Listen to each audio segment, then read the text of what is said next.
Chris, from One Music PH. Go ahead. Chris. Sa mga judges, so far dun sa mga nag-audition, ano yung napansin nyo sa, ano yung difference ng mga kids today dun sa mga kids before?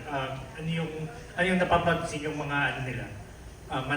Mannerisms or whatever. And at the same time, ano yung mga songs na na kinakanta nila? Is it still the same usual suspects or may mga bago na bang favorites? May mga Anybody from the judges? Favorites? Yeah. This is the first, so I wouldn't really know. Hindi ko alam kung... But, alam mo yung sa kanta, it's still the same songs that they sing. Oo, kasi ang thinking ko, mga kakantahin nila yung medyo pangbata. Mga top 40, current? Hindi, no, pangbata. Like, Okay. Somewhere over the or yung mga gano'n. Baby Shark? Or, thank you for the music. Okay. Something like that. And then, the staff actually told me, ate, magugulat ka. Pang matanda pa rin lahat. Like yung what? kinakanta nila. Old Ito school? yung mga, kanta ni Angge. Okay. O yan, yung mga kanta ko, or kanta ni Gary V.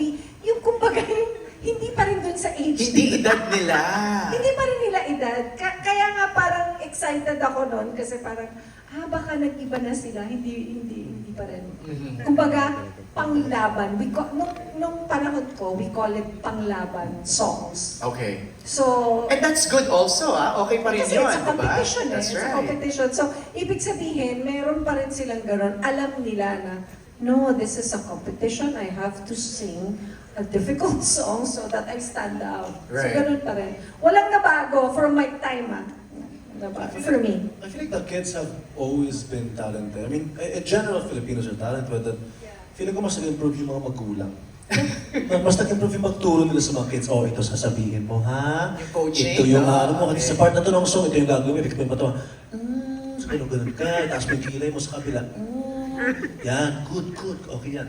Like, I mean, I can imagine the parents like really being giggly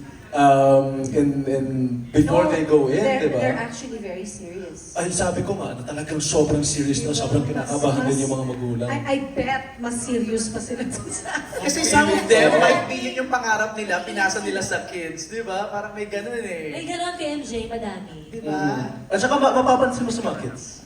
Mapapansin mo sa kanila. Kasi a lot of kids go in really wanting it to be something that they do. They wanted to go there themselves. But some kids, mapapansin mo na parang, ano ginagawa ko dito? Sino po kayo? Ganun. So wala, feeling ko, I can't really answer on what the difference is. Kasi especially for Idol, this is the first edition of the Idol Kids franchise. So, masasagot kasi sa season 2. Yeah. Masasagot namin properly. Masasagot ko po yan. Kasi ngayon parang hindi namin masagot properly. Ano po, Bro? Ang napansin ko lang is that hindi pare-pareho yung style ng mga bata. So it's evident na the kids are listening to different kinds of music na rin. Na kahit hindi yung tipong sinabi ni Regine na puro pambata yung mga ano. No, it's very different kinds. Minsan nakikita namin yung kung ano yung kakantahin nila parang tapos when they perform it, iba din. I'm sorry, Gary. Meron pa nga yung talagang old song. Like, merong kumanta ng Sylvia La Torre. Oo. Actually, matutuwa kayo kasi may Matutuwa mga talaga. ganun talaga. Di ba, no? Yeah. They all have a certain level of showmanship, Galing. in them already, Aha. this early. So can you imagine in the years to come kung gaano pa ma-develop yun? So it's exciting. Chris, before your second question, sing it lang ako. May second question ka pa ba? Wala na, okay na si Chris. Thank you, Chris. Question, is it just singing that you're looking for? It's an overall thing kasi idol siya eh. So it's not just really singing. Okay. Siyempre, medyo tinitignan mo rin ng konti yung personality ng bata. Star quality. Yung star quality ng bata. Kasi nga, ano siya eh, parang potential idol siya. Yung iidolohin. Yung pwedeng maging artista din someday, yung mga ganun ba. Also, because they're kids, they're developing, especially amongst the young boys. Kasi alam naman natin, nagbabago ang boses ng mga bata. Diba? So, ano ba, pwede bang maging idol to? But for how long? Kasi baka magbago yung boses. But of course, we don't know if that's even going to happen. Right. No? But, yun. It's Meron just some bang of the nagsising and challenges. dance? Meron bang ganon na contestant? Meron din. Meron Kuya din, Jay. meron din. May mga umaarte na. Ay, talaga? Merong maarte lang. Merong mga maarte lang talaga. May mga maarte, may maarte. Okay, meron pa tayong next set of questions. But before we proceed, may paraffle daw muna ulit. Wow! Ang ating ano. Kasama ba kami dyan? Ilan ang bubunutin natin, Chini Bob? 5M Well products, courtesy of The Songbird! And 3 Wow Fiesta Video, okay, courtesy of Sir Gary. Bunutan lang kayo, tag-isa-isa. Go, we're raffling. What's your advice to parents who are doubtful of letting their children join singing contest? So we're talking to the parents this time. Oh, yung parang medyo siguro, huwag na dyan, anak. Mamaya, nakakapagod lang yan, matatalo ka dyan, maraming kalaban. Yung mga ganon, mga pessimist. Angge, ikaw. Hello? Sweet. Sa mga nanay, joke lang. Kasi kahit ako naman, may mga naririnig din ako dati ng mga ganyan na, huwag ka nang sumali sa ganyan. Alam mo yun? Siguro masasabi ko lang sa mga parents po, sana kung ano man yung gusto ng mga anak ninyo at lalo kung gusto nilang kumanta, sana ibigay natin yung 101% natin na suporta. Kasi katulad ko po, nung nakita ko yung mga nag-audition dito sa Idol Kids Philippines, mas iba yung performance nila kapag alam mong sinusuportahan sila ng mga magulang nila. Yung buong-buo siguro yung sa isip nila, sa puso nila, alam nilang hindi sila nag-iisa. Walang fear, walang doubts. Nawawala yung Yep. takot, alam mo yun. So, para sa kanila, mas nagiging matapang sila. Right. Mas niyayakap nila yung mga pangarap nila na kung anong maging gusto nila paglaki nila. So, for me yun lang. Kasi kami nga ni Miss Ledge, minsan pag nag-uusap kami, bilang nanay, siguro yun talaga yung kailangan nating gawin, na ibigay natin yung suporta talaga natin sa mga anak natin, kung ano man yung gusto nilang gawin. What's ours? Actually, maganda yung pinanggagalingan ng sinabi ni Ate Angge. It's nice to have the parents support the kids, but what I don't like seeing is the other way around. Sobrang nakakalungkot para sa akin kapag merong isang 8-year-old, ba't ka sumali ng Idol Kids para pumatulungan ng magulang ko? Why? Let the kids be kids. The kids deserve to be children. Bago kayo mag-anak, mag-ipon muna kayo. Right? So, like, wala lang. It's just sad. It's just sad to see na parang... In some areas kasi in life, yun ang realities ng Yun na buhay. nga eh. And wala kids na. are, those kids see that. But we get your point. Yeah. Pero may ganun talagang realidad. No, parang wala lang. Nakakalungkot lang na parang at 8 years old, you're already thinking Tama. about that? Tama. It would be nice to just... Have fun, Have fun, play around, diba? di ba? Exactly. Oo. I get the hardships of life. I come from that. But hopefully that's something that I want to see We less can of. change it. Diba? Yeah. Sa next season. That's a Sorry, good bumabalik reminder. ako. It's a good Sorry. reminder for all the parents, watching us. Ganun sana yung mindset na i-instill sa mga kids. Let them just have fun and enjoy their talents, di ba? Shania, message to the kids Yeah, and to the parents. I agree nga na iba talaga yung aura ng mga bata if they know that their family is supporting. Pero at the same time, tama yung sinabi ni Kuya Robbie kanina na when it comes to this competition, it's either win or learn. There's no losing talaga, which is true talaga. And even me, kahit di din ako nanalo sa Idol season ko, ang dami ko din learnings talaga that I got from that season. Anong year yun? 2019. Oh. Yeah, it's Idol Philippines Season 1 dito sa Wow. ABS. Yeah. So, ang dami kong nakuhang learnings from that season. Kahit hindi din ako yung nanalo. But at the same time, having, your family and your parents to really be there and...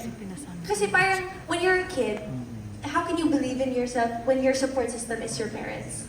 So at the same time, if you know that your parents believe in you 100%, ikaw maniniwala ka din sa sarili mo. Ganun. So, ayun. So, of course, everything in life is a learning experience as long as your kids are are having fun Okay. and are enjoying themselves and iba din talaga yung performance nila. I was watching the auditions also. Iba talaga yung auditions kapag na-enjoy yung mga banda sa performance. We can't wait to watch that on Yes. June 28. Ang second question ni Hannah is for Ate Reg and Kuya Gary. As one of the leading forces of OPM, what are the qualities you admire in the current generation of singers? Kasi ngayon usong-uso yung mga singer-songwriters. Gustong-gusto ko yun. Kasi nung panahon namin, maraming mga songwriters, pero they don't sing or kahit kumakanta sila, hindi nila kinakanta yung mga kanta nila, kinakanta ng ibang tao. And I asked my husband about it kasi feeling niya, when you're a songwriter, you're not necessarily a vocalist, although I disagree because there are, like him, I think he's a really great vocalist. But meron kang parating fear na, maganda sana tong kantang to, but I don't think I can sing it. Meron ka ganun. Oo, meron ganun. So, natutuwa ako na ang dami ngayong singer-songwriters na wala sila masyadong inhibitions, na wala masyadong fear. Basta, ito sinulat ko, kakantahin ko to. Wala akong pakialam sa inyong lahat. Di ba? So, nakakatawa yun. Kasi ako, I'm just an interpreter. Hindi ako talaga sumusulat ng kanta. Unlike Gary. Gary also writes songs. I can't. I won't even try it. Try mo na! No, it's not, hindi ko yung talent. Doon ako Okay. sa pagiging interpreter, kaya ng powers ko yun. So, doon ako maraming hinahangaan. Okay. Na ang dami. As a matter of fact, I always would encourage them to keep writing kasi ibang klaseng talent yun. Hindi lahat meron nun. It's a gift. Yeah, it's a gift. It's a gift. It's an art. Kuya Gary? You know, I'd like to talk a little bit about Idol Philippines Season 2. Hindi Idol Kids, but Idol Philippines. Kasi yung mga hopefuls na kumanta, siguro mga 60 to 70% were songwriters. So we would have to remind each other, guys, this is a singing contest, hindi songwriting contest. Kasi we would make them do a sample of their original songs. Right now, I think it's obvious na yung music industry and OPM itself is at an all-time high. So you have young performers like Maki, or you have young performers like SB19 and Beanie. I mean, sila yung mga headlights ng OPM ngayon. Kung saan papunta ang OPM, sila ang pinaka-top of the top. You know? And it's so good to see na ang daming mga tagahanga na kahit anong genre na meron ngayon, ang OPM, there are people supporting. And I just smile when I see the charts or when I hear the songs online, and parang it makes me feel na the Filipino, truly, the Philippines is the breadbasket of talent in all of Asia. And I have to say that with 100% conviction that what I'm saying is true. Saka ang swerte ng generation today, there's so many platforms, di ba? So many platforms, at saka yung tao, open na open siya. Yeah. It's not anymore about, ay, dapat katunog yung song mo, dapat katunog ni ganito. That's true. No, it's, kung maganda ang kanta mo, may makikinig, magkakaroon ka ng maliit na community, and then it grows into something else. So, it's exciting lang for these young ones in Idol Kids Philippines na in the course of time, dadaan din sila sa ganun. Exciting. And it begins on June 28. Thank you for all your questions sa ating mga friends from the press. Thank you so much. Maybe Salamat, everyone.